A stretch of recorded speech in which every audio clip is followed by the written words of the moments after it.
सुनो, तुम्हारे जीवन की हर एक घटना पहले से तय है। तुम जिस रास्ते पर हो वो रास्ता तुम्हें मंजिल तक जरूर लेकर जाएगा। भविष्य की चिंता मत करो, अनजान से मत डरो। जो तुम्हारा है वो तुम्हें खोज लेगा और जो नहीं है वो तुम्हें कभी परेशान नहीं करेगा। तुम बार बार यही सोचते हो कि कल क्या होगा, मेरा करियर, मेरा जीवन, मेरी शादी, मेरे सपने, सब कैसे होगा। लेकिन क्या तुमने कभी यह सोचा है कि जिसने तुम्हें इस जीवन में भेजा है, क्या वो तुम्हारा ख्याल नहीं रखेगा। मनुष्य हमेशा भविष्य से डरता है क्योंकि उसे लगता है कि वो अकेला है। लेकिन तुम्हारा ये डर इस भ्रम से पैदा होता है कि सब कुछ तुम्हें खुद करना है। ये भ्रम छोड़ दो, तुम अकेले नहीं हो। ईश्वर तुम्हारे साथ है, तुम्हारा मार्गदर्शन कर रहा है। तुम डरते हो क्योंकि तुम ईश्वर की योजना को नहीं देख पाते। तुम्हारी नजर केवल वर्तमान की कठिनाई पर होती है, लेकिन ईश्वर की नजर संपूर्ण यात्रा पर होती है। ईश्वर को तुम्हारे कल की चिंता नहीं है क्योंकि उसने तुम्हारा कल रचा है। तुम्हारे भाग्य की हर रेखा उसकी उंगलियों से लिखी गई है। जब तुम भविष्य में जीने लगते हो तब तुम वर्तमान को खो देते हो और जीवन केवल वर्तमान में ही घटता है। भविष्य एक कल्पना है, एक छाया है जो कभी हाथ नहीं आती। इस पल को जियो, इस सांस को, इस क्षण को। यही वो स्थान है जहां ईश्वर निवास करता है। जो इंसान इस पल को पूरे होश में जीता है वो आने वाले हजारों पलों की दिशा बदल सकता है। आज में ईश्वर है, कल में डर है। बुद्धिमानी से चुनो। ब्रह्मांड यादृच्छिक नहीं है। तुम्हारा जीवन कोई दुर्घटना नहीं है। तुम जिस परिवार में जन्मे, जिन मुश्किलों से गुजरे, जिन लोगों से मिले, सब कुछ दिव्य योजना का हिस्सा है। हर दर्द, हर खुशी, हर मोड़, सब कुछ एक गहरी योजना का हिस्सा है। तुम सोचते हो मेरे साथ ही क्यों, लेकिन ईश्वर सोचता है मैं तुम्हें और मजबूत बना रहा हूं।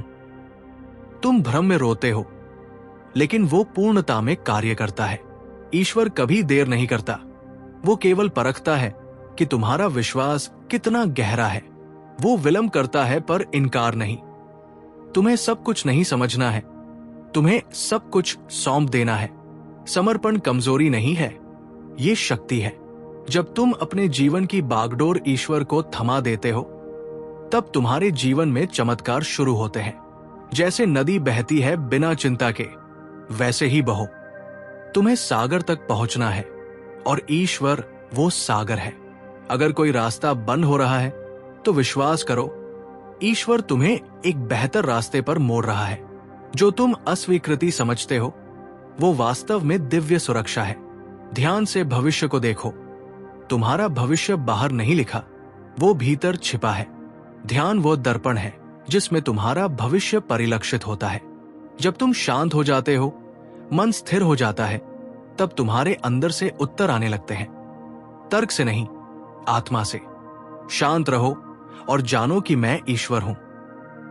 जब बाहर शोर हो तो अंदर उतर जाओ। जब बाहर अराजकता हो तो अंदर जाओ और शांति पाओ। तुम्हारे अंदर ईश्वर का दीपक जल रहा है। उस रोशनी में ही तुम्हारा कल चमकता है। तुम्हें भविष्य की भविष्यवाणी करने की आवश्यकता नहीं है, तुम्हें केवल जुड़ने की आवश्यकता है। हां, सब कुछ पहले से तय है। तुम जो रास्ता चुनोगे उसमें भी ईश्वर पहले से मौजूद है। तुम्हारे हर निर्णय, हर विकल्प दिव्य बुद्धिमत्ता से जुड़ा है। कोई संयोग नहीं है, केवल दिव्य समायोजन है। अगर तुम गिरे तो गिरना भी योजना का हिस्सा था, ताकि तुम उठो और पहले से ऊंचे उठो। तुम जो सोचते हो मेरी जिंदगी बर्बाद हो गई, उसी समय ईश्वर सोचता है अब मेरी योजना शुरू हो रही है। आत्मा की यात्रा। तुम शरीर नहीं हो, आत्मा हो, और आत्मा का भविष्य अलग होता है। वो अनंत की ओर बढ़ती है। आत्मा भविष्य से नहीं डरती क्योंकि वह जानती है कि वो शाश्वत है। तुम ये संघर्ष नहीं हो, तुम वो साक्षी हो जो सब देख रहा है। जब आत्मा जागती है तब डर मर जाता है और तब तुम्हें समझ में आता है कि जो होना था वो हो गया, जो होगा वो शुभ ही होगा। भावनात्मक समापन। विश्वास रखो, आत्मा की सांस लो। भविष्य का बोझ मत उठाओ जिसे ईश्वर पहले से संभाल रहा है। केवल इतना करो, हर दिन कहो, हे प्रभु, मैं तेरी योजना पर पूर्ण विश्वास करता हूं। और फिर देखो, जीवन सरल, शांत और सुंदर हो जाएगा। जो तुम्हारा है वो तुम्हें खोज ही लेगा, और जो नहीं है वो तुम्हारे पास होकर भी तुम्हारा नहीं होगा। इसलिए शांत रहो, स्थिर रहो, प्रेम में रहो। तुम्हारा कल स्वर्णिम होगा, क्योंकि उसे ईश्वर ने लिखा है। डरता क्यों है तू? जिसने तुझे इस धरती पर भेजा है उसने तेरा हर एक दिन लिखा है। भविष्य की चिंता छोड़ दो, वो पहले से तय है और वो बहुत सुंदर है। वही सच्चा मार्गदर्शक है। कष्ट क्यों आते हैं? तुम पूछते हो, मुझे ही इतना कष्ट क्यों मिला प्रभु? पर मैं कहता हूं, क्योंकि तुम्हें बाकी सबसे ज्यादा ऊपर उठाना है। किसी पेड़ की जड़ जितनी गहरी होती है उसका तना उतना ही ऊंचा होता है। जितना गहरा दर्द उतनी ही ऊंची उड़ान। जीवन कमजोरों की परीक्षा नहीं लेता, जीवन चुने हुए की परीक्षा लेता है। हर संघर्ष तुम्हें तोड़ने नहीं आया, वो तुम्हें तराशने आया है, ताकि जब तुम उठो तो चमको। इसलिए उठो और चमको, ईश्वर के बच्चे। तुम सोचते हो कि तुम शरीर हो, तुम कमजोर हो, थके हो, हार गए हो, लेकिन तुम शरीर नहीं हो। तुम आत्मा हो, चेतना हो, ऊर्जा हो, और आत्मा को कोई हरा नहीं सकता। जब तुम कहते हो मैं नहीं कर सकता, तब आत्मा कहती है मैं सब कुछ कर सकती हूं, क्योंकि आत्मा ईश्वर की संतान है और ईश्वर हार नहीं जानता।